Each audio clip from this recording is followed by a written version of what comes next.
Imagine killing a mammoth. It took your entire tribe 3 days to track it, half a day to corner it near a riverbed, and one terrible, bloody hour to bring it down with sharpened stones lashed to wooden poles. 2 of your hunters are injured. 1 may not survive the night, but the mammoth is dead, and now you have more meat than 40 people could eat in a week. There is no refrigerator. There is no freezer.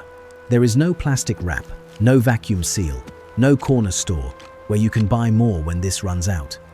The sun is already warming the carcass, and by tomorrow, the first flies will come. Within 3 days, the rot will begin, and this mountain of calories, this miracle your people nearly died for, will turn into poison. So what do you do? How do you make this last? That question, how to stop food from rotting, is one of the oldest and most important questions human beings have ever had to answer. And the solutions our ancestors came up with were so effective, so brilliantly engineered through thousands of years of observation and failure and accident, that many of them are still in use today. This is the story of how ancient humans fought the invisible war against decay, and how winning that war changed the course of civilization itself. To understand why food rots in the first place, you have to understand what is actually happening at a level our ancestors could not see. Decomposition is driven by microorganisms, bacteria, molds, yeasts, tiny life forms that feed on organic matter.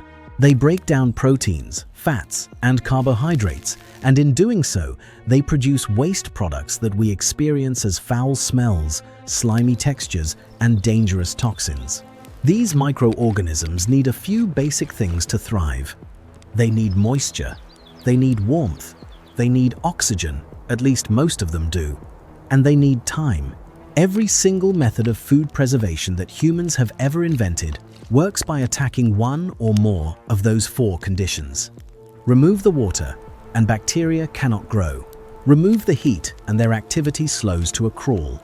Remove the air, and many of them suffocate. Our ancestors did not know about bacteria. They had no microscopes, no germ theory, no understanding of microbiology. But through centuries of trial and error, of watching what worked and what killed people, they figured out the rules of the game without ever seeing the players.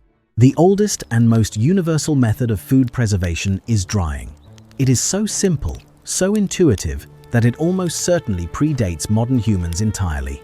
The logic is as ancient as the sun itself. Wet food rots.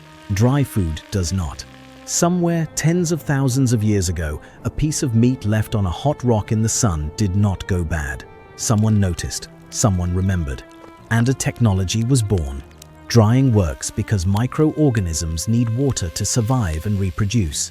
When you remove enough moisture from food, typically bringing it below about 25% water content, bacterial growth essentially stops. The food becomes shelf-stable, lightweight, and portable. 3 qualities that were not luxuries, but necessities for nomadic peoples who followed herds across continents. In the hot, arid climates of North Africa and the Middle East, sun-drying was practiced on a massive scale. Fish, fruits, grains, and meat were spread on rocks or hung on lines and left in the relentless dry heat until they became hard and leathery. The ancient Egyptians dried fish from the Nile and stored them in enormous quantities. Dried fish have been found in Egyptian tombs dating back more than 4,000 years, placed alongside the dead as provisions for the afterlife. The fact that they chose dried food for this purpose tells you everything about how much they trusted this method. They believed it would last for eternity. In colder climates, drying took a different form. The indigenous peoples of North America developed pemmican, one of the most calorically dense and long-lasting foods ever created. The process was straightforward but precise. Lean meat, often bison, was sliced into thin strips and dried in the sun or over a low, smoky fire until it was completely desiccated. Then it was pounded into a powder and mixed with rendered animal fat, and sometimes with dried berries for flavor and additional nutrients. The resulting mixture was packed into rawhide bags and could last for years, sometimes decades, without spoiling. Pemmican was so effective as a portable, high-energy food that European explorers and fur traders later adopted it as a critical supply for long expeditions. Wars were fought over access to pemmican. It was, in a very real sense, a strategic military resource, all because someone figured out how to take the water out of meat. In the high plateaus of East Africa, communities dried strips of game meat on wooden frames elevated above the ground, tilted to catch the maximum exposure to wind and sun, while keeping the food away from scavenging animals. In parts of South Asia, mangoes, coconut, and fish were dried on woven mats, then stored in clay pots sealed with wax or resin to prevent reabsorption of moisture during the humid monsoon season. The ingenuity was not just in the drying itself, but in the storage. Keeping dried food dry was its own challenge, and every culture that relied on this method had to solve it with whatever materials their environment provided. But drying had limitations. It worked beautifully in hot, dry climates and in cold, windy ones. But in humid, tropical environments where moisture hung heavy in the air, getting food dry enough was nearly impossible. And that is where another ancient technique stepped in, one that combined drying with chemistry: smoking. When you hang meat or fish above a fire, two things happen simultaneously. The heat drives moisture out of the food, and the smoke itself deposits chemical compounds onto the surface. Compounds like formaldehyde, acetic acid, and various phenols that are toxic to bacteria. Smoking is essentially a two-pronged attack. It dries and it poisons, at least from the perspective of the microorganisms trying to eat your dinner. The practice is staggeringly old. Archaeological evidence from sites across Europe, Asia, and the Americas suggests that humans have been smoking food for at least 90,000 years, possibly longer. Some researchers believe that the controlled use of smoke for food preservation may have developed alongside or even before the controlled use of fire for cooking. The two discoveries are deeply intertwined. Different cultures developed remarkably sophisticated smoking techniques. In Scandinavia, the Norse built dedicated smokehouses, small enclosed structures where fish, particularly cod and herring, were hung on wooden racks above smoldering fires of specific woods chosen for the flavor and preservative qualities of their smoke. Alder, beech, and juniper were preferred. The smoking process could last days or even weeks, depending on how long the food needed to last. Lightly smoked fish might keep for a few weeks. Heavily smoked fish could last for months, long enough to survive a Scandinavian winter. In parts of West Africa, fish smoking became so central to the food economy that entire communities organized their lives around the practice. Smoking fish was not just a household chore, it was an industry, and it had been one for thousands of years before European contact. Then there is salt. If drying was the first great preservation technology and smoking was the second, then salt was the third, and arguably the most transformative. Salt preserves food through osmosis. When you pack meat or fish in salt, or submerge it in a concentrated salt solution called brine, the salt draws water out of both the food and any bacteria on its surface. The bacteria dehydrate and die. It is elegant, effective, and once humans figured it out, it changed everything about how civilizations functioned. The earliest evidence of salt being used for food preservation comes from ancient China, roughly 5,000 years ago, though the practice almost certainly began earlier. By around 2700 BCE, the Chinese had developed sophisticated methods for extracting salt from seawater and salt deposits, and they were using it extensively to preserve fish and vegetables. The Egyptians used salt to preserve fish and meat, and also, famously, to preserve human bodies. Mummification relied heavily on natron, a naturally occurring salt compound found in dried lake beds, which desiccated the body and prevented bacterial decay. The same chemistry that kept a piece of fish edible for months kept a pharaoh recognizable for millennia. Salt became one of the most valuable commodities in the ancient world. Roman soldiers were sometimes paid in salt, or at least given an allowance to purchase it, which is where the word salary comes from. Trade routes spanning thousands of miles existed solely to move salt from where it was abundant to where it was scarce. The trans-Saharan salt trade connected the mines of Tagaza, deep in the desert, to the wealthy kingdoms of West Africa, where salt was so scarce and so precious that it was traded pound for gold. Camel caravans of 1,000 or more animals crossed hundreds of miles of open desert carrying slabs of salt weighing nearly 70 pounds each. A journey that took weeks and claimed lives regularly. The city of Timbuktu grew rich largely because it sat at the crossroads of this trade. Wars were fought over salt mines and coastal salt flats. Entire cities rose and fell based on their access to this single mineral. And the reason salt was so valuable was not because people liked the taste, though they did. It was because salt meant survival. With salt, you could preserve a harvest and survive the winter. You could salt fish and feed a navy. You could provision an army for a long campaign. The Great Hanseatic League, the medieval trading confederation that dominated Northern Europe for centuries, built much of its wealth on the salted herring trade. Enormous quantities of herring were caught in the Baltic and North Seas, salted in barrels on shore, and shipped across the continent. This single preserved food product generated more revenue than many kingdoms could produce from all their other industries combined. Salt was power, and the people who controlled it knew exactly what they had. But perhaps the most fascinating ancient preservation method is one that sounds, at first, like the opposite of preservation. Fermentation. To ferment food is to deliberately introduce or encourage the growth of specific microorganisms that transform the food in ways that prevent harmful bacteria from taking hold. It sounds counterintuitive. You are using rot to prevent rot. But that is exactly what it is, and it is genius. The science behind fermentation is elegant. Certain microorganisms, particularly lactic acid bacteria, consume sugars in food and produce lactic acid as a byproduct. This lactic acid lowers the pH of the food, making the environment too acidic for the dangerous bacteria that cause spoilage and illness. In essence, you are seeding the food with friendly microbes that outcompete and crowd out the harmful ones. The result is food that is not only preserved, but often more nutritious, more digestible, and more flavorful than the original. Fermentation is ancient almost beyond comprehension.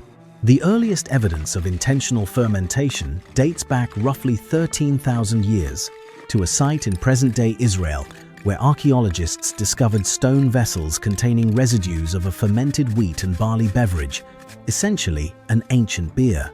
This predates the invention of agriculture. Let that settle for a moment. Humans were fermenting grains before they were farming them. Some researchers have argued, controversially but compellingly, that the desire to produce fermented beverages may have been one of the driving forces behind the agricultural revolution itself. We may not have started farming to make bread. We may have started farming to make beer. Across the ancient world, virtually every culture developed its own fermented foods. In Korea, the origins of kimchi stretch back at least 2,000 years, a practice of salting and fermenting vegetables, most iconically Napa cabbage, with chili, garlic, ginger, and fish sauce. Kimchi was not a condiment or a side dish in the way we might think of it today. It was survival. Korean winters were long and brutal, and fresh vegetables were unavailable for months at a time. Kimchi provided essential vitamins, fiber, and probiotics through the coldest months, and it could be stored in large earthenware jars called ongi, buried partially in the ground to maintain a stable, cool temperature. Entire families would gather in late autumn for kimjang, the communal kimchi making season, preparing enough to last through winter. This practice was so culturally significant that it was recognized by UNESCO as an intangible cultural heritage of humanity. In Europe, sauerkraut served a similar function. Cabbage was salted and packed tightly into barrels, where naturally occurring lactic acid bacteria fermented it into a tangy, long-lasting food. Sauerkraut became critical for sailors, who suffered terribly from scurvy on long voyages due to the lack of fresh fruits and vegetables. Captain James Cook, on his second voyage in the 1770s, carried large quantities of sauerkraut aboard his ships and insisted his crew eat it regularly. His sailors had remarkably low rates of scurvy compared to other expeditions of the era. The fermented cabbage provided just enough vitamin C to keep the disease at bay. In the Middle East and Central Asia, fermented dairy products became a cornerstone of the diet. Yogurt, whose origins trace back at least 7,000 years to the early herding cultures of Mesopotamia, was a way to preserve milk in a region where fresh milk would spoil within hours in the heat. The fermentation process not only extended the shelf life of the milk but also broke down lactose, making it digestible for the many adults in these populations who were lactose intolerant. Kefir, a fermented milk drink originating in the Caucasus Mountains, relied on kefir grains, symbiotic colonies of bacteria and yeast that were passed down through generations like family heirlooms. Some kefir cultures in use today may be direct descendants of colonies that are hundreds of years old. There is another preservation method that deserves attention, one that most people never think about but that was enormously important in the ancient world: honey. Honey is one of the very few foods that essentially never spoils. Archaeologists have found pots of honey in Egyptian tombs that are over 3,000 years old, and the honey was still edible. This remarkable longevity is due to several factors. Honey is extremely low in moisture, typically containing less than 18% water, which is far too dry for most bacteria to survive. It is also highly acidic, with a pH usually between 3 and 4.5. And when honey is diluted, even slightly, an enzyme called glucose oxidase produces small amounts of hydrogen peroxide, which is a disinfectant. Honey is, in effect, a natural antibiotic. Ancient peoples recognized this quality and used honey not just as a sweetener, but as a preservative. The ancient Greeks preserved fruits in honey, a practice that continued well into the medieval period and is arguably the ancestor of modern jam and jelly making. There are historical accounts of bodies being preserved in honey as well. Alexander the Great, according to some ancient sources, was embalmed in a coffin filled with honey for the long journey from Babylon back to Macedonia after his death in 323 BCE. Whether this specific account is true is debated, but the practice of honey preservation, sometimes called mellification, was well documented in the ancient world. Cold storage is another method that ancient humans used with surprising sophistication. We tend to think of refrigeration as a modern invention, and mechanical refrigeration certainly is, but the use of cold to preserve food is thousands of years old. In ancient Mesopotamia, around 1700 BCE, the construction of ice houses, called yakhchals, was already an established practice. These were large, dome-shaped structures built from thick mud brick walls that insulated massive quantities of ice harvested from nearby mountains during winter. The ice would last well into the scorching summer months, and it was used to preserve food and chill beverages. The Persians later refined this technology to an extraordinary degree, building yakhchals that incorporated underground storage chambers, evaporative cooling systems, and wind catchers that channeled cool breezes underground. Some of these structures could keep ice frozen through an entire desert summer, with daytime temperatures regularly exceeding 100 degrees Fahrenheit. In Northern Europe and North America, root cellars served a similar purpose. These were underground or partially underground chambers where the naturally cool, stable temperature of the earth, usually between 50 and 55 degrees Fahrenheit, slowed bacterial growth enough to keep root vegetables, apples, and preserved meats through the winter. The concept was simple but effective. You were using the planet itself as your refrigerator. In the high Andes of South America, the Inca and their predecessors developed a remarkable freeze-drying technique for preserving potatoes, producing a product called chunno that is still made today. The process exploited the extreme conditions of high altitude. Potatoes were spread on the ground at elevations above 12,000 feet, where nighttime temperatures dropped well below freezing. The potatoes froze solid overnight. During the day, the intense high-altitude sunlight and dry air caused the frozen moisture to sublimate, passing directly from ice to vapor without becoming liquid. This cycle was repeated over several days and nights, and the potatoes were periodically trampled underfoot to squeeze out any remaining moisture. The result was a lightweight, rock-hard, completely dehydrated product that could be stored for years. Chunno allowed the Inca to build a vast empire by solving the logistical challenge of feeding armies and populations across a difficult and varied landscape. Enormous state storehouses called kolkas, built at strategic points throughout the empire, held tens of thousands of pounds of tuna and other preserved foods, creating a food security system that was remarkably advanced for its time. Oil and vinegar also played important roles in the ancient preservation toolkit. The Romans and Greeks submerged cheese, herbs, and vegetables in olive oil, which created an airtight barrier that sealed out oxygen and prevented aerobic bacteria from reaching the food. Vinegar, which is essentially a dilute acetic acid produced by the fermentation of alcohol, was used to pickle everything from cucumbers and onions to eggs and fish.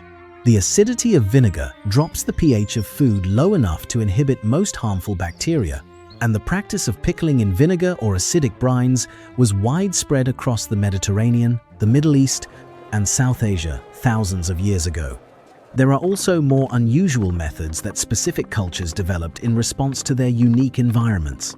In parts of Scandinavia and Iceland, fish was preserved through a process involving lye, the strongly alkaline solution produced by soaking wood ash in water. The most famous example is lutefisk, which is made by soaking dried whitefish in a lye solution for several days. The lye raises the pH of the fish to such an extreme level, around 11 or 12 on a scale of 14, that no bacteria can survive. The fish takes on a gelatinous, translucent quality, and it must be soaked in clean water for several more days to remove the lye before it is safe to eat. The result is an acquired taste, to put it diplomatically, but it kept people fed through long northern winters when fresh food was a distant memory. In parts of Southeast Asia and the Pacific Islands, pit fermentation was used to preserve breadfruit and taro. These starchy staples were mashed, wrapped in leaves, and buried in lined pits where they underwent anaerobic fermentation. The buried paste could last for years, sometimes decades, providing a critical reserve of calories during typhoon seasons when crops might be destroyed. Some families maintained fermentation pits that had been in continuous use for generations, with the oldest paste at the bottom of the pit considered the most valuable and flavorful. In the Arctic, the Inuit and other indigenous peoples of the far north developed their own unique preservation methods, adapted to one of the harshest environments on Earth. One of the most distinctive is the preparation of fermented meats and fish, sometimes called iguanak or stinkfish, depending on the specific preparation and culture. Meat, often seal, walrus, or fish, is wrapped in animal skins and buried in gravel pits near the permafrost line, where it ferments slowly at low temperatures over weeks or months. The cold prevents the growth of truly dangerous bacteria while allowing controlled fermentation to proceed. The result has a powerful flavor and aroma that is central to the cuisine and culture of these communities. This was not just a way to store calories. It was a way to extract maximum nutrition from scarce resources in an environment where wasting food was simply not an option. What ties all of these methods together across cultures, continents, and millennia is something profound about human intelligence. None of these techniques were invented by scientists in laboratories. They were discovered by ordinary people paying attention to the world around them. They noticed that meat left in the sun got hard and did not make them sick. They noticed that fish packed in salt lasted longer. They noticed that milk left in certain containers turned sour but remained safe to drink. They experimented, they failed, they sometimes died from their failures, and they passed on what worked to their children.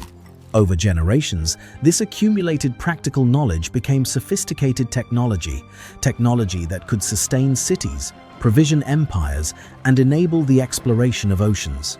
Food preservation was not a footnote to civilization. It was a prerequisite for it. You cannot build a city if you cannot feed its inhabitants through the winter. You cannot field an army if your soldiers starve after 2 weeks in the field. You cannot trade across long distances if your goods spoil before they arrive. You cannot support a class of artisans, priests, scholars, and rulers unless the farming class can produce and preserve a surplus large enough to feed everyone else. Every great civilization in history, from the Egyptians to the Romans to the Inca to the Chinese dynasties, built its power on the foundation of preserved food. Grain stores, salt fish, dried meat, fermented vegetables. These were the unglamorous but absolutely essential infrastructure that made everything else possible. The pyramids were built by workers fed on bread, beer, and dried fish. The Roman legions marched on salted pork and grain. The Inca Empire ran on chuno and dried llama meat. Maritime exploration, the age of sail that connected the continents and reshaped the world, was made possible by barrels of salt beef, hardtack, sauerkraut, and dried peas. Ships that could carry preserved provisions for months could cross oceans. Ships that could not were trapped close to shore. The ability to keep food from rotting was, quite literally, the ability to project power across time and space. And here is what may be the most remarkable part of this entire story. The methods our ancestors developed through raw observation and trial and error, without any understanding of the microbiology involved, turn out to be almost perfectly aligned with what modern food science tells us about preventing bacterial growth. They figured out the answers without knowing the question. They solved equations they could not write. They won a war against an enemy they could not see. That is not just ingenuity, that is something close to awe-inspiring. Today, we open our refrigerators without a second thought. We buy vacuum-sealed packages of meat with expiration dates printed neatly on the label. We microwave frozen dinners in 3 minutes and throw away leftovers we forgot about. We live in a world of such extraordinary food abundance and preservation technology that we have almost entirely lost touch with the desperation that drove our ancestors to develop these methods in the first place. Modern refrigeration, canning, pasteurization, vacuum packing, nitrogen flushing, and irradiation have made food spoilage a minor inconvenience rather than a mortal threat. The average person in the developed world today wastes more food in a month than an ancient family would have possessed in a season.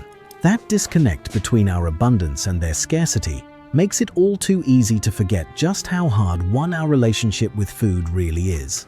For most of human history, the question of how to keep food from rotting was not an academic curiosity. It was the difference between life and death, between a thriving community and a starving one, between an empire that endured and one that crumbled.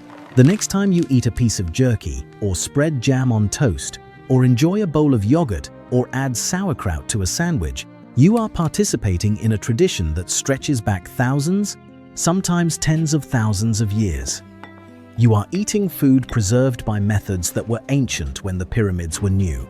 And somewhere in that chain of knowledge, stretching back through countless generations, there was a single person who noticed something, tried something, remembered something, and passed it on. That anonymous genius, repeated across every culture on Earth, is the reason any of us are here today. If you made it this far, you clearly love learning about the hidden forces that shaped human history, and we have so much more to explore together. Hit that subscribe button and turn on notifications so you never miss a video. Drop a like if this one earned it, and leave a comment telling us which ancient preservation method surprised you the most.